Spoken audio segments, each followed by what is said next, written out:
kwaya tweyanziza mwebale tuwamusa tubakubireko mu ngalo bannange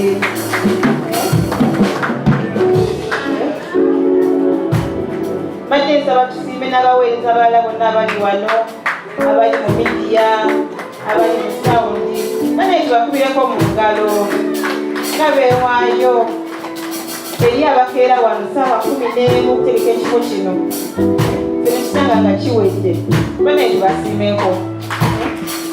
Haleluya. Tubaniriza nnyo mwebale kujja leero mwebale kusaba wamu naffe twabaza Mukama bawadde ekisa okubeera wano. Ngina kusaba obuuzeko muliraanwawo ku kkono ne ku ddyo mugambe nti wasiza otya, wiiki eyakuyisiza etya, Mukama akoze atya, muwe ku bujulizi mugambe Mukama kyakoze mu wiiki eyo. Mukama abadde mulungi. Amiina. Kituufu abadde mulungi, singa tabadde mulungi tefandibadde wano. Mukama tumukulire engalo z'amaanyi.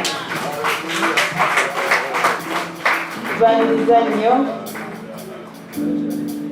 nze aweerwa omukisa okubeera wano olunaku lwaleero bampita Laakiri yeseti ndi muweereza wano era ndi omu ku bakozi ba wano.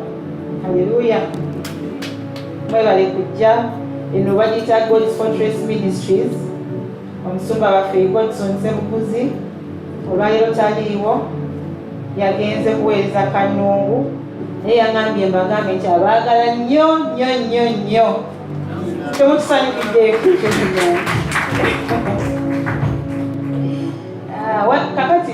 Kakati masekati gaffe mulimu abantu benjagala okwaniriza ab'enjawulo ennyo. Kampulayo obanga leero gwe mulundi gwe okusoose okusabirako wano. Gye muli? Nga tusabangako naffe wano ku Sande leero nga gwe mulundi gwe okusoose. Tebaliiyo. Bannange tulina omulimu gw'okukola twanirize abantu. Baneiba tubaleete, baganda baffe tubaleete. Haleluya. Amen. Amen. Ngenda kusabayo abantu babiri bajje batuwe obujulizi. Babiri bokka. Bwolina obujulizi jangu obutuwe tuzeemu amaanyi. Manyi olusi Katonda ayogera mu ngeri nnyingi. Ayinza okwogera mu nnyimba, ayinza okwogera mu kigambo, ayogera mu buweereza, yende mu bujulizi ayogera naffe. Ate agamba tutawangula omulabe olw'ekigambo ky'obujulizi waffe n'omusaayi gw'omwana gw'endiga. Haleluya.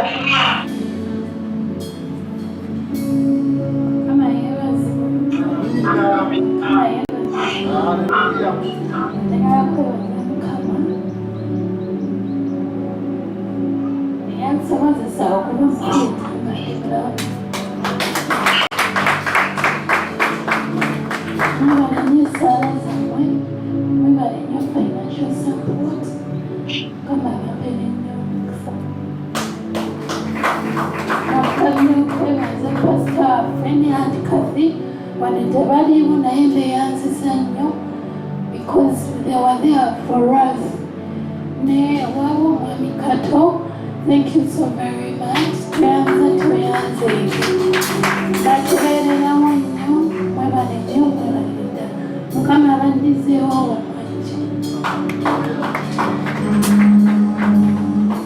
Haleluya.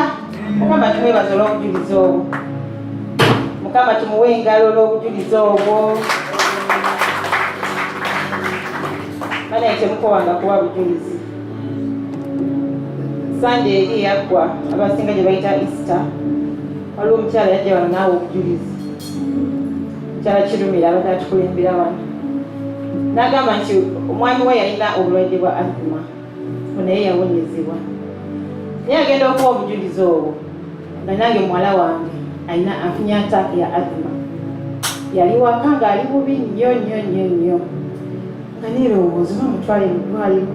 Manyi bw'omutwala mu ddwaliro tagenda mufunyita bamuteekeko zikanula, bamuteekeko baziyita nebulizer, bamuteekeko oxygen. Ndabira ddala saagala kuyita mu mbeera eyo bwekyo. ye omukyala yajja naawe obujulizi nembira nga nzizeemu amaanyi omwana bwe najja eka samutwala mu ddwaliro amugamba gwe genasigala wano amazima genyini omwana yawona enkeera nagamba mami twala kusomero nze nawonye ekibandu kyemukoba ngakuba bujulizi tuzaamu abantu amaanyi amiina amiina olunaku olwaleero tulina omubuulizi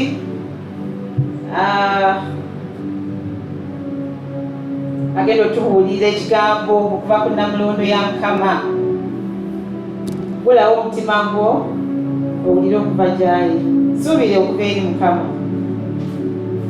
Njagala tukube engalo zaffe ffenna nga twaniriza omukadde w'ekkanisa Elder Bagonza ng'abaana abato bwe mufuluma musomesa bamwe abalinze myaka 4 mpaka ku 10 mwangwe omusomesa bamwe abalinze. Engalo temuzisiriza muzikube paka ng'atuuse wano.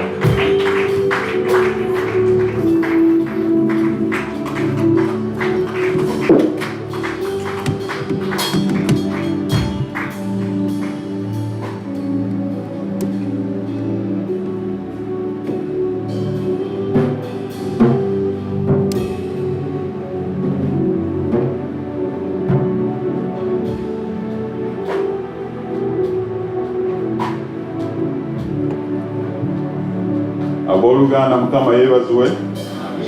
Haleluya. Haleluya. Katuuse ku nkomerero yesiriza eno gye tubaddeko olwaleero tugenda kukwataganya ne wokyeza esigalo 2 naye nga tunagenda wala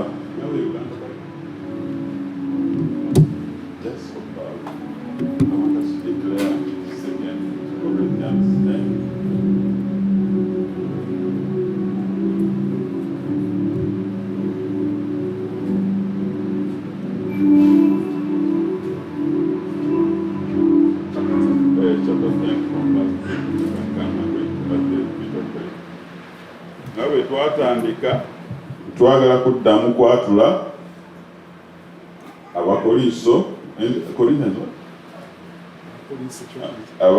ekyokubiri okuba chapter sura 10 olunyiriri olwokusatu tuga ku lwomukaaga. Omwami Shibimira ajja kusoma nga bwe tuddamu nga tuyimiridde kubanga ebyokulwana byaffe bino si bya mubiri bya mwoyo, era nga tutuuza ku nkomerero twagala tuddemu kikakase kato omwoyo omutukuvu nga atuwada amaanyi okukuuma wankaaki ezo tugenda kuzikuuma mu mubiri, tugenda kuzikuuma mu ki mu mwoyo, era kitugenda kuddamu kwatula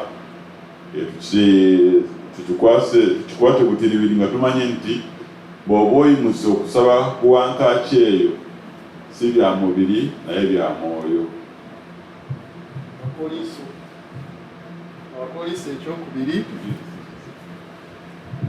Wakolise ekyokubiri essuula 10 olunyiriri lwa 3. Kuba newankubadde nga tutambulira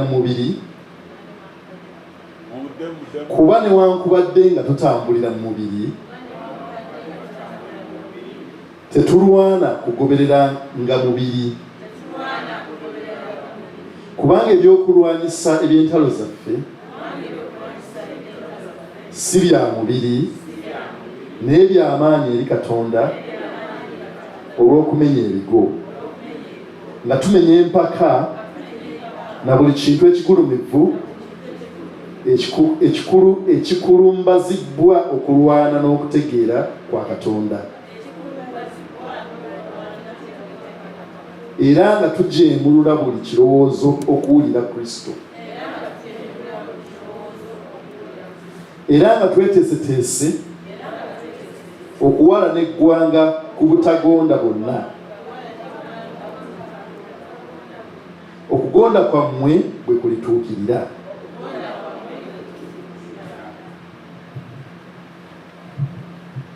Katonda tukwebasa kuba ebigambo ebyo tukitegeera nti bino by'otuyigiriza si byaffe wekka naye n'abaana baffe n'abazzukulu, kubanga tulina kukuuma wankaaki zino kutuuka bw'olikomawo. Era wagamba muwambe musuubule kutuuka bwe ndikomawo. Ebigambo bino nga tubiddamu Katonda bituukirize, kubanga gw'otulira ekigambo kyo n'okituukiriza. Nakaakano Taata tukusaba nga tugenda mu kigambo kyo, otuwe obuvumu, otuwe okutegeera, omwoyo gw'okutegeera gubeera wano gw'amaanyi nnyo. Tulabe nti bwe tuva wano nga tujja kuba nga tumanye ekyokukola, era n'ebyetaago bye tuzi nabyo ng'omaze okutukolako. Tukwebaza Taata, mu linnya ly'Omwana ly'Omwoyo Omutukuvu tusabye, amiina. Tutuule wansi. Tumaliriza nga tuyingidde mu wankaaki endala y'omwezi ogwokubiri mu ntambula y'embala y'emyezi mu Bayibuli. Guno omwezi gwe tuyingiddemu ogwasooka nga nakabiri April. Guno mwezi mu Luhibrania baguyita Ziv oba Iya. Guno gw'omwaka omwezi ogulimu okubala okutuuka ku lunaku lwa Pentecost oba olunaku lwa 50 nga tukuuma okukka kw'Omwoyo Omutukuvu. Pentecost tikitegeeza mwoyo okukka, naye kitegeeza nnaku 50. Era kubeeramu okwetegeka kulaba nti bye tukola n'okusaba kwonna Katonda atukuza tube nga tuli beetegefu bwe tutuuka ku lunaku lwa Pentecost nga tuli bantu abategeera ekiki kye tuliko. Era guno omwezi ogwokubiri guno gwa mwezi gwa ekika ekya Isaka. Isaka bali batono naye nga balina ekyama ky'okutegeera. Era omwezi guno mwezi gwa kusaba nti Katonda akuwa obuvumu mu kika kyammwe obeere gwabategerera. Oluusi wabeerawo omulogo musiraamu muno abaana bagondi ba Isimayiri nga be bategerera ekika kyammwe. Omwezi guno gwa kusaba Katonda mpa obuvumu bwenyimirira mu kika bwe kigambo kyenjogera kibe nga kyekyo ekikwata ku ntobo y'omutima gw'obuli omu. Bw'okyogera buli omu ne bategeera nti ono yatutegeerera, kubanga abaana b'Isaka be bali bamanya ebiro era kintu ki kyonakola mu biro ebyo. Omwezi guno ogwokubiri eyeesira eriko. Mukama yeebazibwe. Era omwezi guno waliwo ekirabo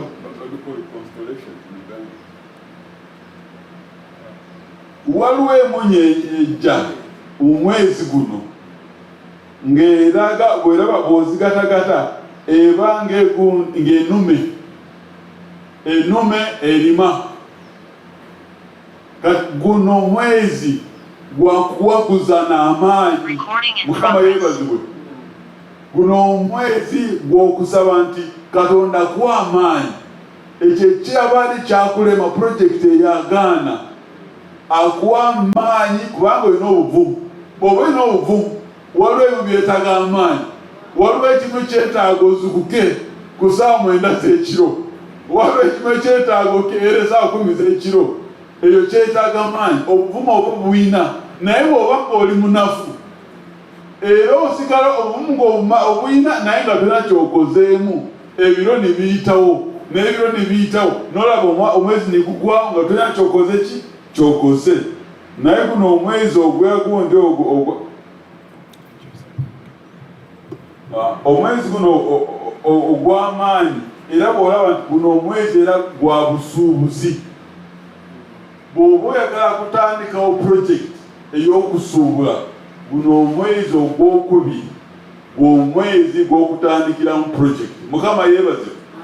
Bino byonna tubagamba kubanga bwe nga mutegeera bw'olaba n'abali mu America mu stock exchange era ekifaananyi kye babeera nakyo eba nume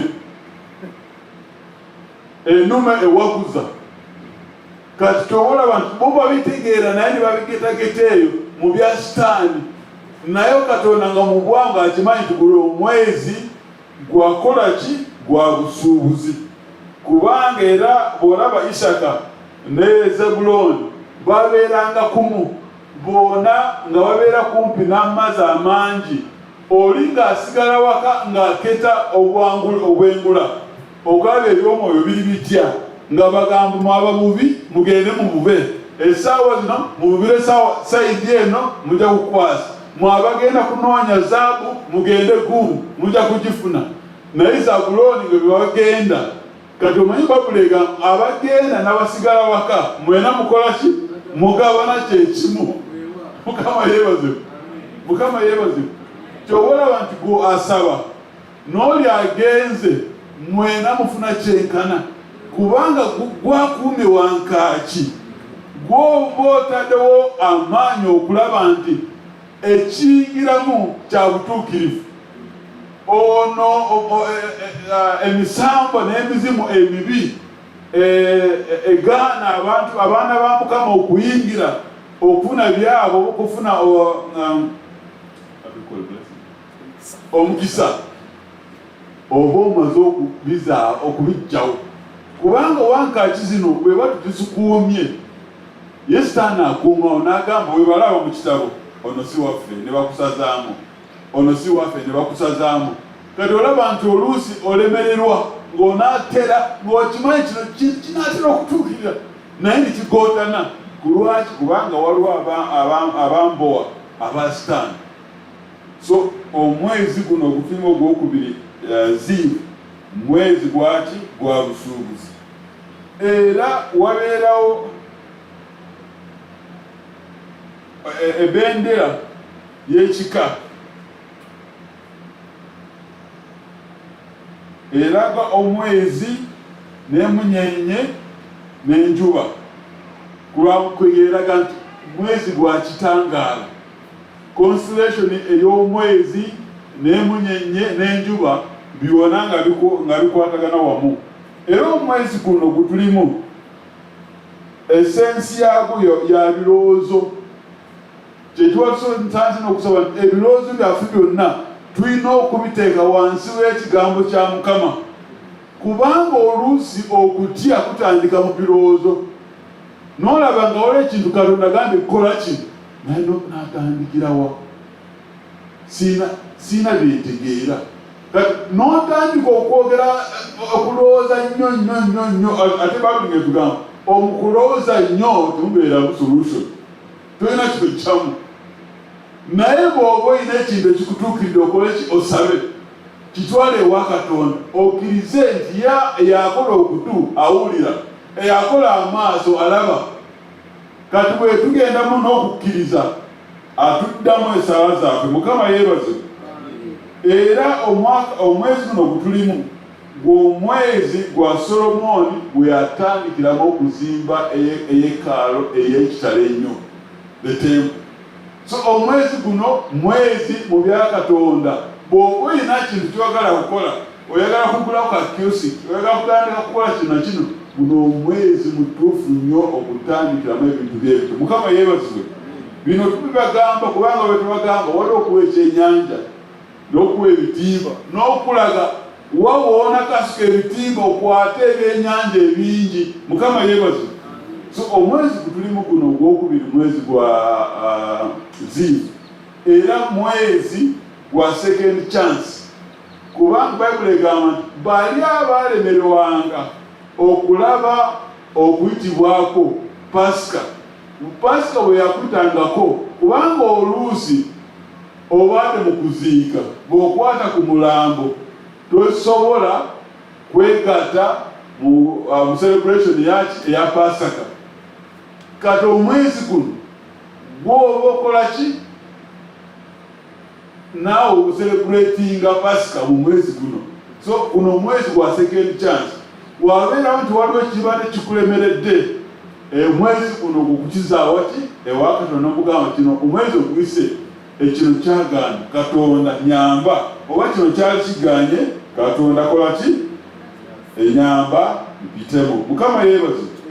Kale mbaale nsookerako naye katugende kati ku mulamwa gwe tumaliriza era nga twagamba Katonda mu magezi ge ng'akimanyi nti tiwali muntu asobola kuba ng'asaba ssaawa 24 yatuwamu gundi ezo compartment 8 buli compartment ng'erina wankaaki kulaba nti bw'oba tosobola kusaba essaawa zonna naye bw'osaba mu dakiika 10 ku wankaaki nga yakatandika oba olina amaanyi oba omaze okufuna chance y'okuziiza obubi okukwata oba okuwamba wankaaki eyo. Mukama yeebazibwe. Haleluya. Kasaawa zino katulabe ku wankaaki ey'omusanvu.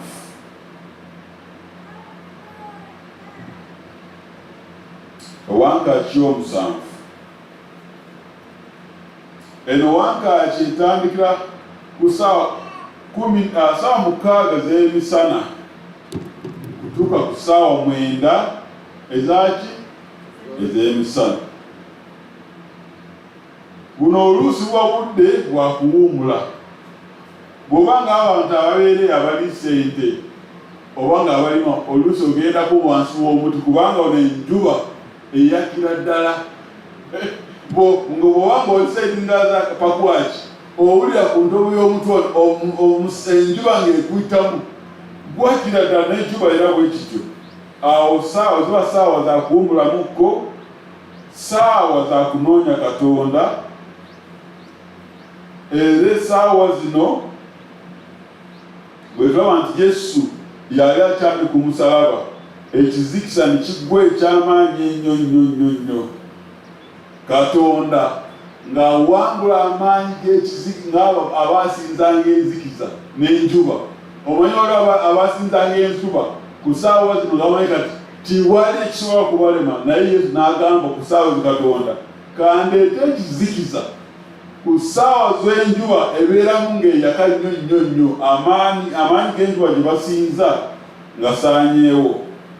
Era ku ssaawa zino ze ssaawa Peetero bwe yalaba olusaniya olunene nga luva mu bwengula nga lumu buli kimu kyonna kyonna, n'amugamba gweyimuka koloko kagenda olye. N'agamba Katonda siryangako mbisi, siryangako mamba, bino byonna ebintu wagamba titulyanga nze nga sibiryangako. N'amugamba kasa Mukama aba atiwadde omukisa gw'eddya. Awo nga yali amuteekateeka kubanga Cornelius yali asabye nga muki mu Gentile ng'amuteekateeka. Era essaawa bwe yatuuka n'agenda ewa Cornelius n'alaba nti bwe yali ng'akyabuulira Omwoyo Mutukuvu n'aka n'agamba kati kye natugaana okubatiza bano olaba Omwoyo Omutukuvu abaseeko. Kubanga ye kuyenga Peetero yali musajja nga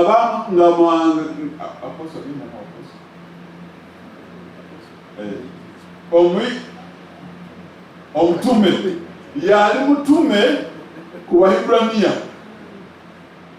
Kubanga Paul bwe yajja ye yali mutume waffe. Katono ye ng'ateeka ku nno eby'Abaebbulaniya eby'ennono ng'abiteekako esira nnyo nnyo nnyo nnyo nnyo. Wadde nga yali yalokoka naye ak'Obuebbulaniya nga tebukalamuvaamu. Era ky'obalaba nti waliwo ekiseera ekimu bwe yali ng'egatta n'Abaebbulaniya bwali bwe bajja niyeekweka. Paul n'agamba tokolanga bw'otyo, bano nabo bantu. Omuntu kasa abalokose aba yatwegaseeko, tolina okwekweka kubanga olabi bano babazze wano. Essaawa eno era bwe Katonda bwe yalagira bwe yalabisiza ni Peetero nti Gentiles nabo bantu. Mukama yebazi. Banagwanga. Amina. Era saawa eno kuva ku saawa 16 kutuuka saawa 9 bwe budde Daniel bwe yavanga ku mulimu ng'agenda kusaba, era bwe bateekawo etteeka nti saawa zino timusabanga, baali bagamba kuva ku saawa 16 kutuuka saawa 9 tiwaliwo kusinza kintu kyonna kirala. Bwali bukojo kubanga bamanyi ku ye eyo Wankaaki yali amanyi wano wendi esaawa zino wano basinza nnyo enjuba, nina okubeera nga ntundewa ewa Katonda. Naye ne bamugamba ono omusajja nga mukambwe, bw'aba akuume wano ebitwagala tebisobola kuyingiramu, byetwagala kuba tebisobola kuyingiramu. Katuteekewo etteeka erikwata ku bino byasinza.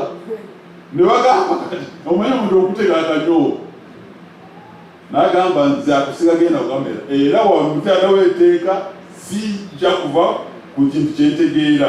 Mukama yeebaze.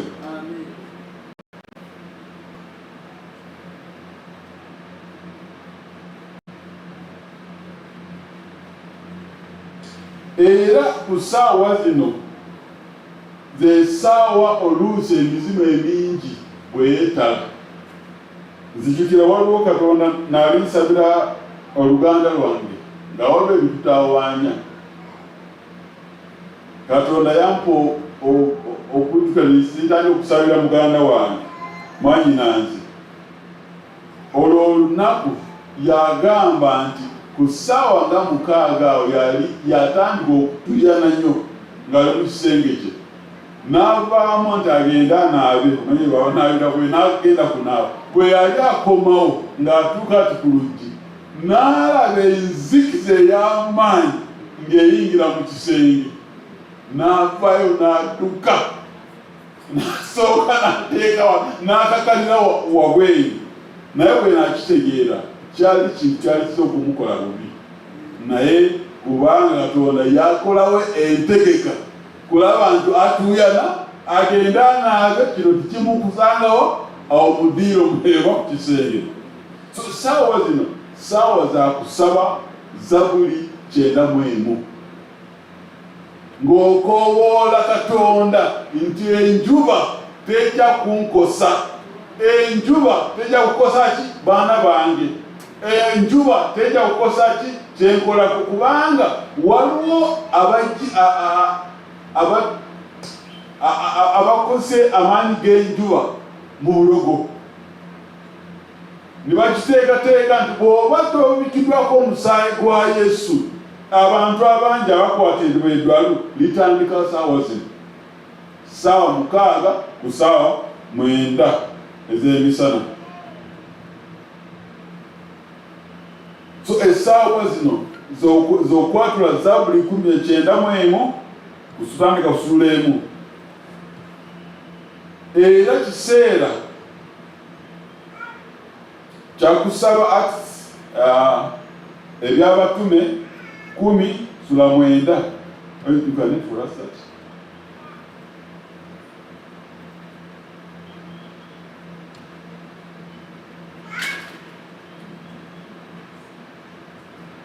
Ebikolwa by'abatume essula 10 olunyiriri olw'omwenda.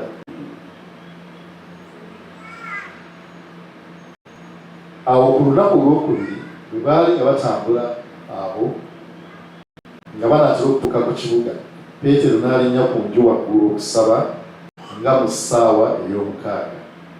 N'alumwa enjala n'ayagala okulya, naye bwe baali nga bajjula, omwoyo gwe guwaanyisibwa, n'alaba eggulu nga libikkuse, ekintu ne kimukira nga kifaanana essuuka ennene ekwatiddwa ku birenge 4 okusibwa n'essibwa wansi. Omwali ebisolo byonna ebirina amagulu 4 n'ebyewalula eby'ensi n'ennyonyi ez'omu bbanga. Eddoboozi ne lijja eri ye nti, golokoka Peetero, osale olye. Naye Peetero n'agamba nti nedda mukama wange, kubanga siryanga kya muzizo newaakubadde ekibi. Eddoboozi nate ne lijja gy'ali omulundi ogwokubiri nti Katonda bye yalongoosa tobifuula nga ggwe bya muzizo. Kiba bwe kityo emirundi esatu, amangu ago ekitwalibwa mu ggulu. Amiina. Olaba ebintu bya Katonda nga bwe biri. Tusomere ne Zabuli 95:5-14.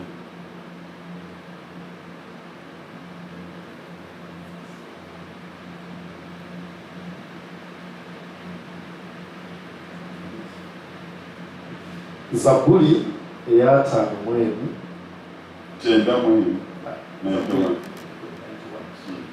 Zabuli 9:1 olunyiriri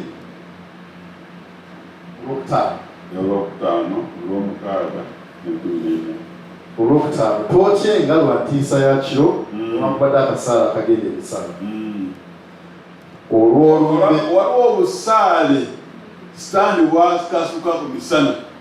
Kyembadde ngamba abantu abasinga okugwa eddalu oluusi litandika ku ssaawa 6 okusaawa 9 ez'emisana oba ez'ekiro, kubanga zino ssaawa za ntalo. Sitaani abanga ataleka amaanyi abalogo era puroguramu zaabwe ez'okulumba zibeera mu ssaawa ezo.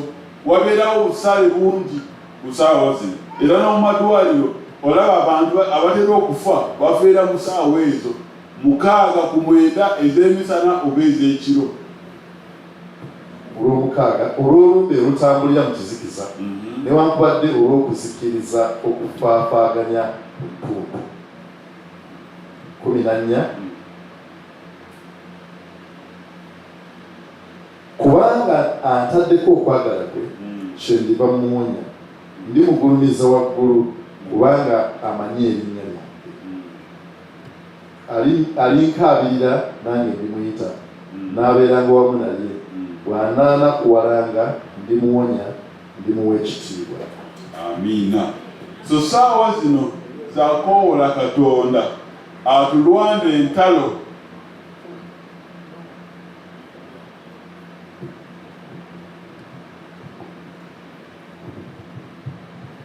Ssaawa za kukoowola Katonda akole ki?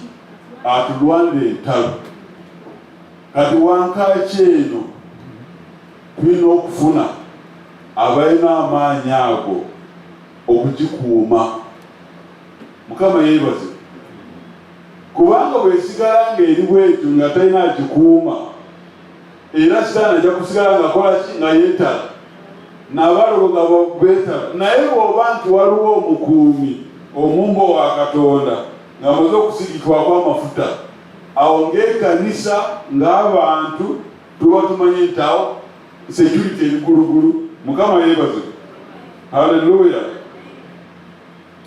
Era read for us Proverbs 4:18. Engero essula y'okunabulira 8.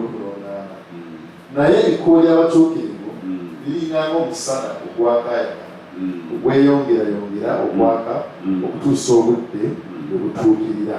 Essaawa zino zakoowoola ekigambo ekyo nti tuve mu kitangaala eky'amaanyi ennyo, tuve mu kizikiza.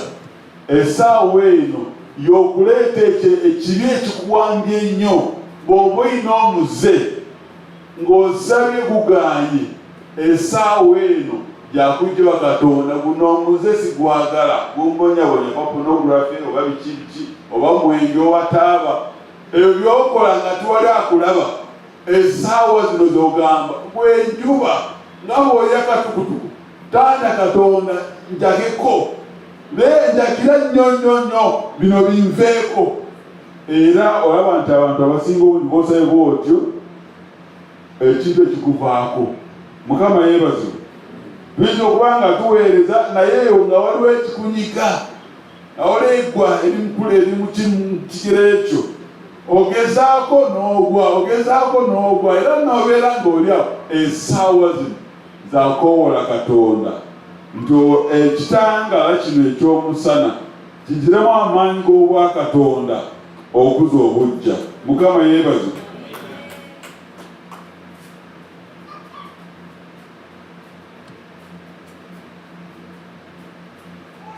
Era obulamu bwo bulina okusaba nti obulamu bwo bubeeremu ekitangaala, nga ebintu ebituziiza ebitukusiba mu nzikiza byonna bikole ki biveewo, tusobole okulaba emitego gya sitaani bintu ki byakozesa okulaba nti ogwa.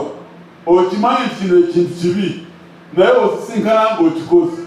Essaawa zino z'ogendewa Katonda ekitangala kyo kinkwateko ndabe bino kivaawa. Mukama yeebazibwe. Kati wabeera okusaba, nja kusaba mwami Kirumira ajja tuyisa mu kusaba kubanga era wano tukola rehearsals. Jangu wano otuyise mwami Kirumira tujja kuyimirira wanenjire tutubulira babiri. Kati ajja kuddamu nga mutundamu mpolampola eno kusaba tuyimirire ffenna. Era wadde nzisize essaawa Wankaaki eno naye era tukola rehearsals. Obwo obule wabutuuse nga tumanyi ekyokukola. Tugenda kusaba ekisimbe kino tuddemu ki. Kitaffe ali mu ggulu, Katonda ayinza byonna, tusaba omusana gwo gwake mu bulamu bwaffe, tusobole okubeera nga tulaba ebintu ebikulu by'okola, era tusobole okugulumiza erinnya lyo wali waggulu. Nga tusabira Matayo essuula ey'okutaano n'ey'okumukaaga. Tusaba tutambulire mu kisiikirize ekyo, obeerewo okututeekako olugo lwo, kubanga gwe Katonda asukkulumye Katonda bonna. Ye gwe kiddukiro kyaffe, ye gwe kigo kyaffe, ye gwe Katonda gwe tukkiriza, ye gwe atutaasa eri embeera zonna ez'omulabe Sitaani, era gw'attaasa okuva mu ndwadde zonna. Tusaba Ayi Mukama otubikkeko n'ebiwawaatiro byo, oteekeko n'olugo n'ebiwawaatiro byo. Mukama obwesigwa bwo, ebisuubizo byo bibeere obukuumi bwaffe. Ebisuubizo byo eby'obwesigwa bwo bibeere obukuumi bwaffe.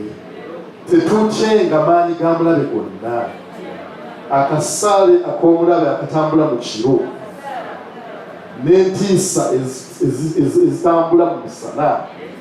Mukama tezitwaŋŋaanyenga. Tusaba Ayi Kabaka abakabaka, buli ndwadde zonna n'amaanyi gonna ag'ekizikiza n'embeera zonna ezifuluma mu budde obw'omusana, Mukama zibeere wala okuva we tuli. Wagamba mu kigambo kyo nti onootaasa ng'abo b'oyagala, era onookuuma ng'abo abakkiriza mu linnya lyo. Kabaka bakabaka nga tukoowa olunaku lwaleero, tukakasa nti ogenda kuddamu essaala zaffe, otambule wamu naffe mu kulaba ennaku, obeerewo naffe, kubanga tukakasa nti otukoola oli okuddamu essaala zaffe. Tukkiriza Kitanga taggwaawo, tutusabidde ogenda tuwa amaanyi okusabira mu kisinde kino, era onootuwanga omukisa, era onootuwa obulamu obutaggwaawo, ate era n'obulamu ku nsi kuno obungi, kubanga otuwadde obulokozi bwo, kyetunaavanga tutambulira mu maanyi ag'okusuubiza kwo n'ekitiibwa kyo. Tukwebaza kubanga byonna tubisaba nga tuyita mu nnya lya Yesu Kristo Mukama waffe. Amiina. Tukuba obugalo. Eyo ensambu y'okusaba ey'essaawa eyo. Mukama yeebazibwe. Haleluya. Haleluya. Kubanga olina okuvaawo ng'olina ky'ofunyeemu, naye nga olina entandikwa. Mukama yeebazibwe. Tugenda kudda ku wooki eddako emaliriza eyo ey'omunaana etandika kuba ku ssaawa 3 ssaawa 9 kutuuka ssaawa 12. Eno yesembayo. Eno kino ekisinde kya buno obudde bw'oba okwewaayo. Mukama yeebaze. You die to self. Okwewaayo okufa ekibeerawo nze buli kimu kyonna kiri kugwe kyesaawa okwewaayo. Era kyesaawa y'okusanyukira mu maanyi ga Yesu Kristo. Kubanga okusaawa eno Yesu Kristo bwe yagamba nti kiwedde. Mukama yeebaze. Yesu Kristo yafa ku ssaawa 9 n'atwala ebibi byaffe byonna ng'abantu. Ye yali talina kibi, yafuuka kibi ku lwaffe. Ky'oba olaba nti wali kibi ekitasobola kusanyibwa, kye bamugambye nti bw'oba olina ekintu ekikutawaanya ng'osaba mu kigaana, bw'oba omanye essaawa z'okola ez'okusabiramu, kikuyamba nnyo okukireeta mu ddiiro ewa Katonda n'ogamba ssaawa zino nziggyako ekintu kino ekibadde kintawaanya nnyo. Ku ssaawa zino Yesu Kristo yali amaze byonna ebyetaagisa okutununula kuba mu bibi byaffe. Mukama yeebaze. Era Yesu yali amaze okubaakaliga akeeti k'ebibi, omugugu gw'ebibi byonna bya buli muntu yali amaze okubyetiga. N'agamba Taata kiwedde. Naye asooka n'agamba naye Taata ku lwaki ondekeredde? Naye si lwange naye ku lulwo kakibeere. Mukama yeebaze.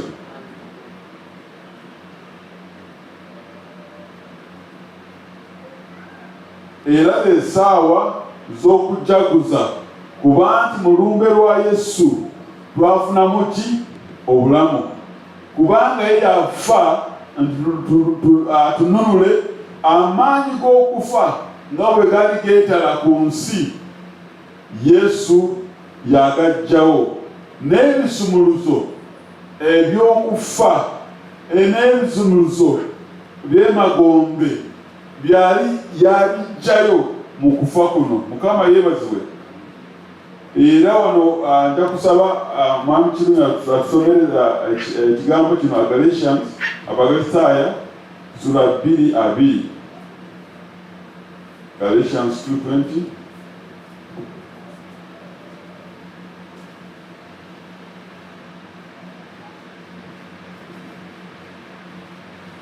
Abagalatiya essula ey'okubiri olunyiriro lw'abiri. Nakomererwa wamu ne Kristo naye ndi mulamu. Naye ndoza tusoma ffenna. Abamanyi all you can read, not everyone can know me in Luganda. You just read that. Nakomererwa wamu ne Kristo naye ndi mulamu. Si ku bwange nate, naye Kristo ye mulamu mu nze. Era obulamu bwe ndina kaakano mu mubiri mbulina lwa kukkiriza omwana wa Katonda eyanjagala ne yeewaayo ku lwange. Amiina. Kati bwe tuba tumaze okwewaayo ne tukomererwa ku musalaba nga bwe Yesu yakomererwa, ebintu by'omubiri biba tebikyatutwala mbiro, kubanga oba omanyi nti tokyali ku lulwo naye olwo ku lwaki? Ku lwa Yesu Kristo. Amiina. Ate oli naye abakatonda abalala baafa, emizimu gyabwe gye tuyita nti jaja gundi, naye bakyali mu ntaana. Naye ye Yesu Kristo entanaye temuli mulambo, temuli magumba, yawangula amagombe. Mukama yeebazibwe. Haleluya. Katonda Yesu gwe tusinza, ye mulamu gulugulu, yabiyitamu byonna ebituyitamu ng'abaana b'abantu, kubanga yazaalibwa ng'omuntu. Temptation zonna, ebikemo byonna n'abiyitamu. naye ekiseera ne kituuka n'olumbe ne lumugoba ne lumukwata ne lumukasuka wansi. Sitaani awo n'atandika kwetala, kano nako nkamazi. Adamu n'amumala, Iva n'amumala, bana bibaze bangi mbakozeemu omulimu ne bakuba ebigo, naye yali tamanyi nti gyatutte eno mu nzikiza kitangaala ekitasobola okuzikizibwa n'enzikiza. Mukama yeebazibwe, haleluya. Ali mu ggwe tewali nzikiza esobola kukola ki? Okumuzikiza ekitangaala kya Yesu. Haleluya, haleluya. Era wano bw'aba batulagira nti mugende mukole abagoberezi abayigirizibwa si konvasi, naye abayigirizwa kitegeera nga bino bye tubayigiriza omanye nti olina okwekolamu omulimu. Bwe tuba tukuwadde Wankaaki olina okuba omumba ow'amaanyi ategeera kyokola. Olina okuba omumba owa Ishaka ng'omwezi no nga bwe guli atutegeerera ku Wankaaki yo. Mukama yeebaze. Bwe tuba tukutaddewo toliwo nga kifaananyi, toliwo nti oli ku remote, naye otegeera kyokola. Haleluya. Era tukimanye nti Yesu bwe yali agenda yatulekeraawo, yatusindika Mwoyo Mutukuvu abe nga atuyigiriza. Na bino bye tubayigiriza wano tukitegeera nti Omwoyo Mutukuvu ajja kwongerako. Mukama yeebaze. Ajja kuwa ki? Obuvumu. Waliwo ebimu nga ogenda kusoma Bayibuli kati Omwoyo Mutukuvu ajja kugamba wano era wakwatagana ne Wankaaki yo, wano wakwatagana ki na Wankaaki yo. Obwana nga tukuweddewo ffenna tuba kujja nga tuli abakuumi abategeera kyetukola. Era nawo nga tumalisoga tuddemu tuyimirire. Mami Salon Jangulule otusemu kusaba kuno nga tumaliriza. Twagala tuyimirire era tusabe eno sampulu y'okusaba ey'obudde buno.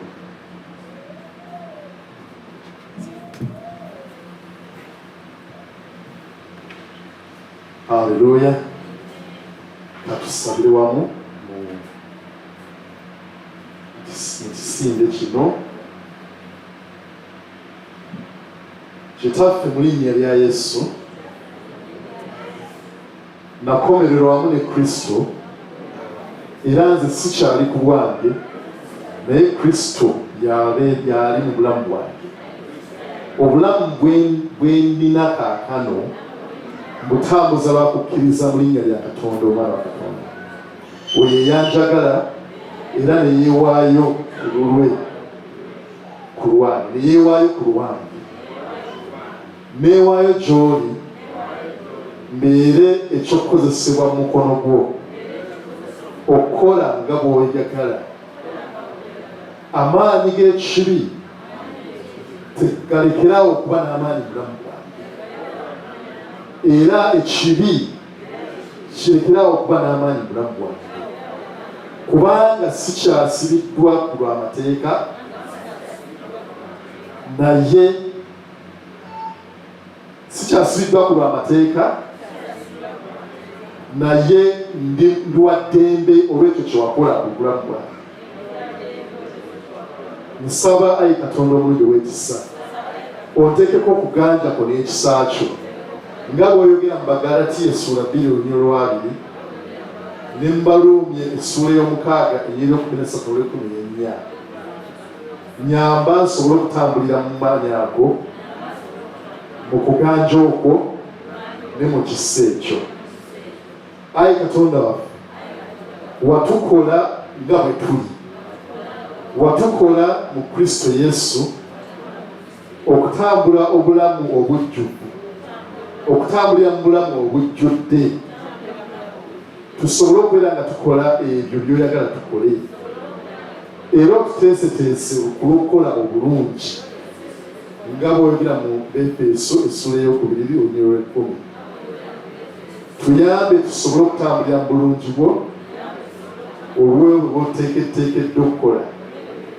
Otandise omulimu omulungi mu bulamu bwaffe, era tukakasa nti ogenda kwongera okutambula wamu naffe tusobole okukolera mu kisa ekyo okutuusa omulimu gw'oyagala tutuukirize mu bulamu bwaffe gunaatuukirira ku lunaku olw'oteekedde olwa Kristo wagenda okukomawo okutwala. Tuwe ekisa okutambulira mu mirimu gy'oteekedde tusobole okubeera nga tumaliriza emirimu gyonna gyewatuteekerateekera okukola nga Kristo tannadda. Byonna tubisabye nga tuyita mu linnya lya Yesu Kristo Mukama waffe. Amiina, amiina. Tusiga nga tuyimiridde. Taata Katonda tukwebaza kuwa ebigambo byo. Tuyimiridde mu maaso go nga tukukoowoola nti otuyigirize, otuwa amaanyi, okuba embazi etema buli wankaaki eyasimbibwa sitaani. Otuyambe Taata kutuwa amaanyi okununula ezo wankaaki zewateekawo ezawambibwa. Otuyambe Taata tuzimbewo wankaaki empya ku bulamu bwaffe n'amaka gaffe n'ebika byaffe n'eggwanga lyaffe n'ezimazinga waffe Afrika Taata, nti ku nsi eno kubanga buli mukuffe alina ekizinde kyakuuma, oluwankaaki yakuuma, ekibi kya sitaani ekyebisyaga tekigenda kusimba wano kuuli, kubanga buli basimba tujja kubizibukulwa, tujja kubimenya, tujja kubijjawo mu linnya lya Yesu Kristo. Tuyimiridde ng'abamboobo ne tugamba ku buli wankaaki tuli teri gulugulu, obukumi buli gulugulu, tiwali kukkiriza sitaani n'abayigirizwa be okuwamba wankaaki yenna ku lisaawa eyitawo. Katonda tuyambe, tuwe amaanyi, tuwe obuvumu mu mwezi guno ogwa Ishaka, tuwe okutegeera, tuggyemu obunafu, tuggyemu obugayaavu, lati buli omu ku ffe nga bwe tuyimiridde wano tujja kufuna essaawa, eddakiika nga bw'otusobozezza okuyimirira ku wankaaki ne tugamba ekigambo kyo ti naye wankaaki eno Mukama fuga, Mukama fuga, Yesu Kristo fuga, Mwoyo Mutukuvu afuga. Bonna emizimu oba misambwa eyagala kwekwasa oba kuyimira ku wankaaki ezo tugisaanyizaawo mu linnya lya Yesu Kristo. Era omusaayi gwa Yesu gutuyimiririre. Taata Katonda tukwebaza kubanga tumanyi tibw'otuyigiriza wabeerawo ensonga. Mwoyo Mutukuvu, ensonga zino tuyambe tuzitegeere, kubanga twagala kukola buli kitukola nga tuli mu kitangaala kyo. Tukwebaza Taata n'abafu abamu abali wano Taata abalumbibwa emizimu mu kiro, mu birooto ebibi, essaawa zino Taata tukusaba tibona bawonye.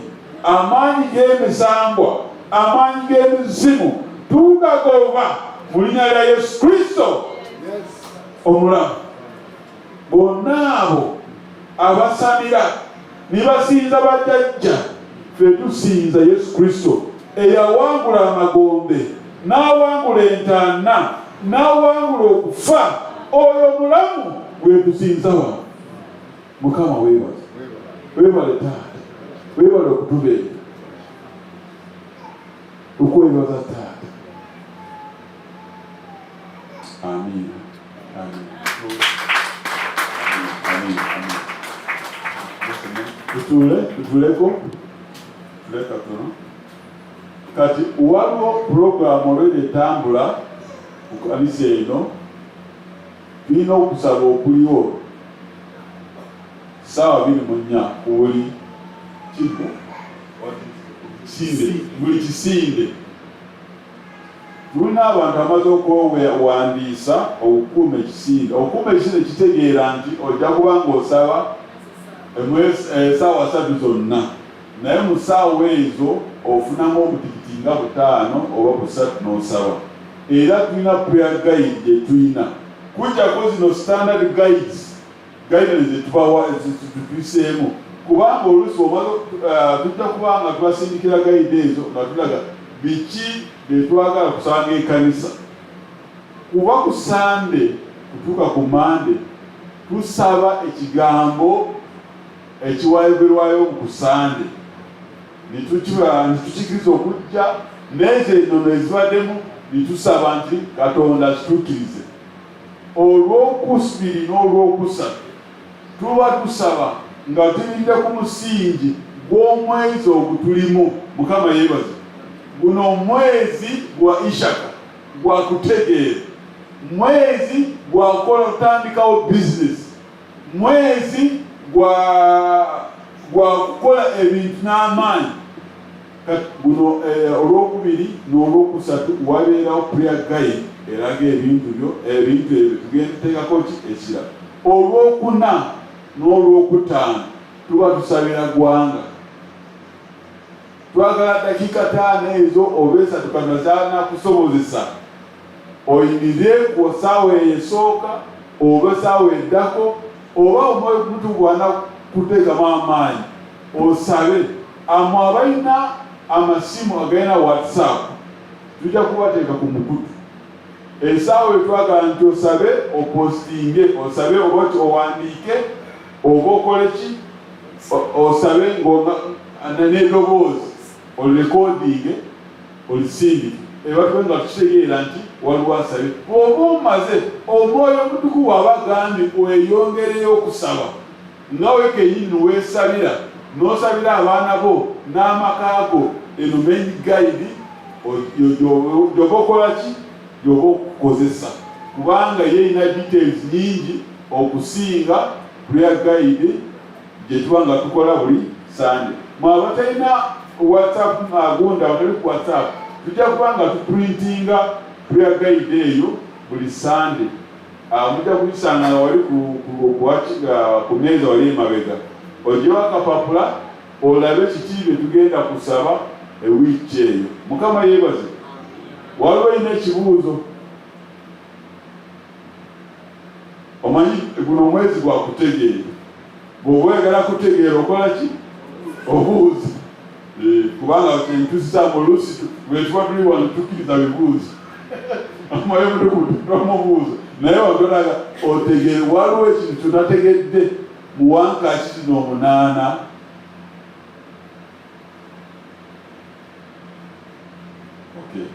Nga tumaliriza, waliwo abo abaanayimirira mu Wankaaki ey'essaawa 6 ez'emisana kutuuka mu ssaawa 9. Ng'owulira ezo ssaawa z'osobola tulinayo. Bw'oba tonafuna ekisinde kyonna kubanga kino ekisinde kya ssaawa 6 ku 9 tulinayo bantu bangi. Eky'omwenda 12 naye kitulinawo. Katonda nga bwe tuli waliwo abaagala kuyimirira mu bisinde ebyo.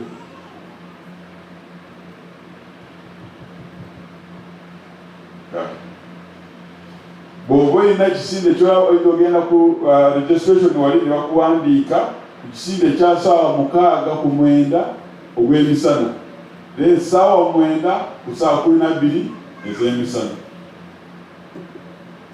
Amiina. Mukama abakuume.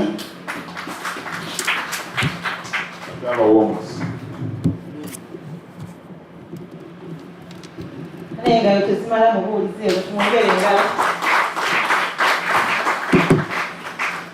Mukama tumukulire mu ngalo ekigambo kyekyowoleka. Haleluya. Twebaza nnyo Elder Sam tuwomukisa. Zibadde wiiki nga nnya nga tusomesa ku bisinde ebyo.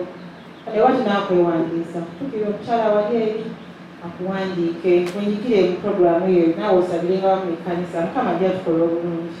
Wewaawo tugendagenda mu kaseera akalungi tugenda kusinza Mukama n'ebiweebwayo byaffe. Amiina.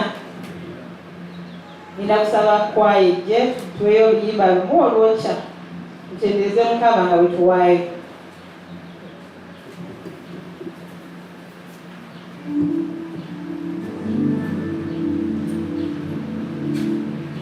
Ashazi akasawo aka bbulu mututeeka ebiweebwayo n'ebimu eby'ekkumi. Akasawo ak'amakobe mututeeka ssente ez'okuzimba kkanisa. Mukama abawe omukisa nga bwe muwaayo.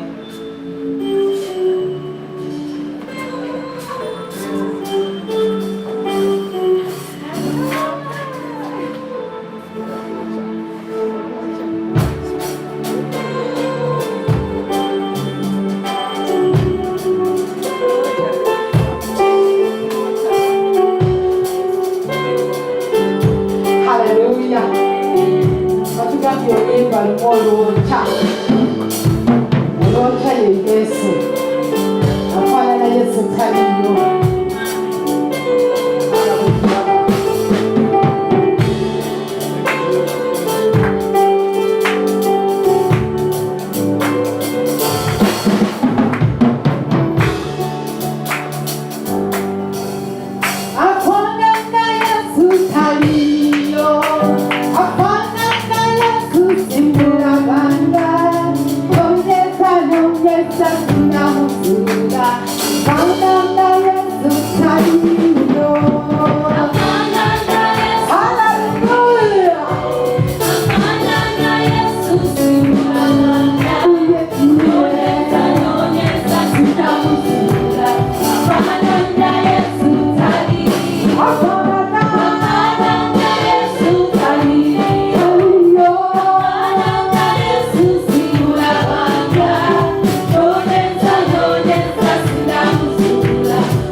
Buli ali wano nga obadde tunaba kubatizibwa okunyikibwa mu mazzi amangi.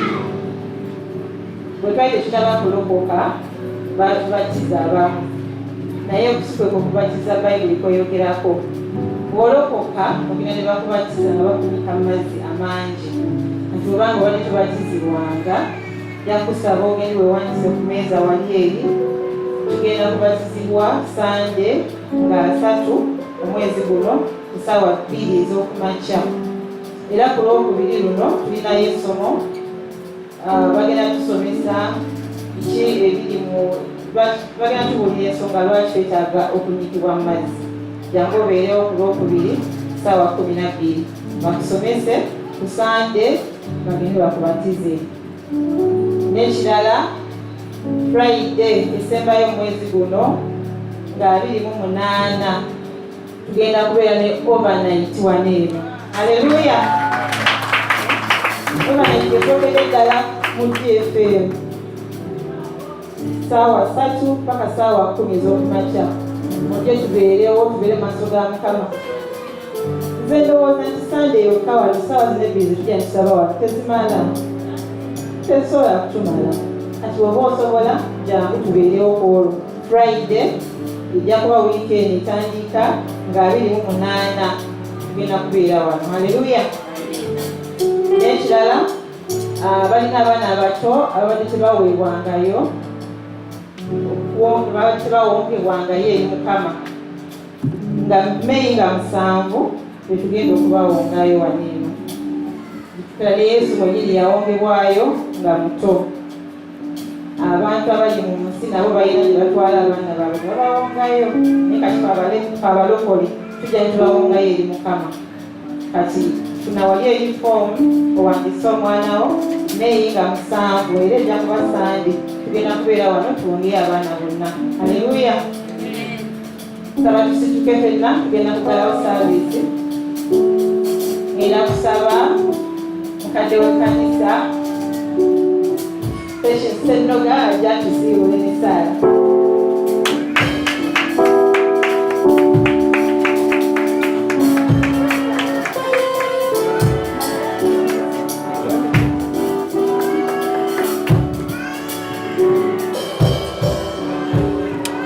Abooluganda Mukama yebaziwe nga tugenda okumaliriza saaviisi eno.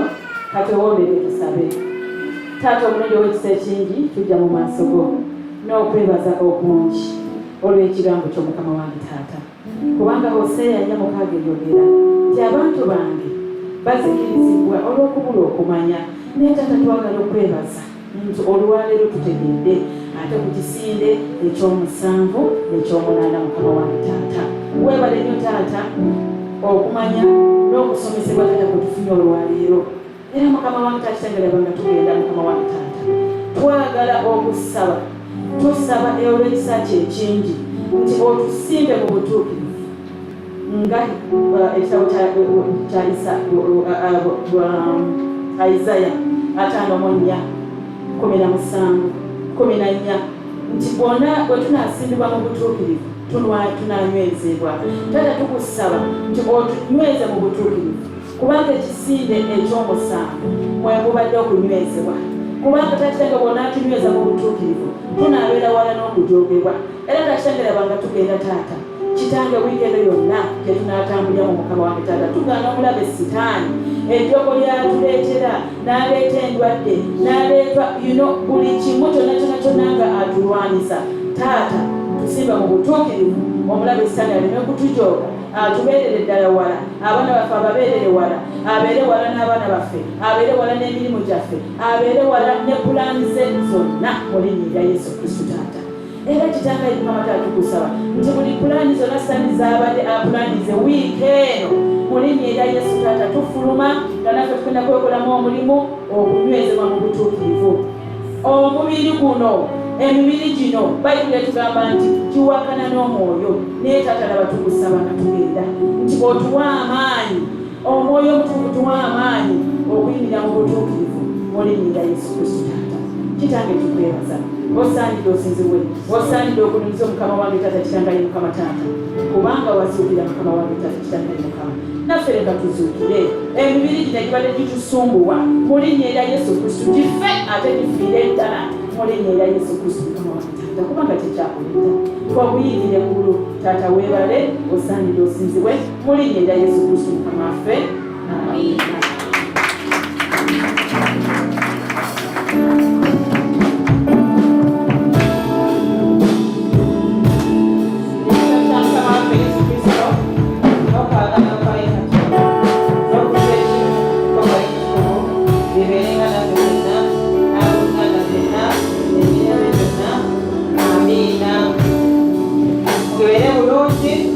Mukama abakulembere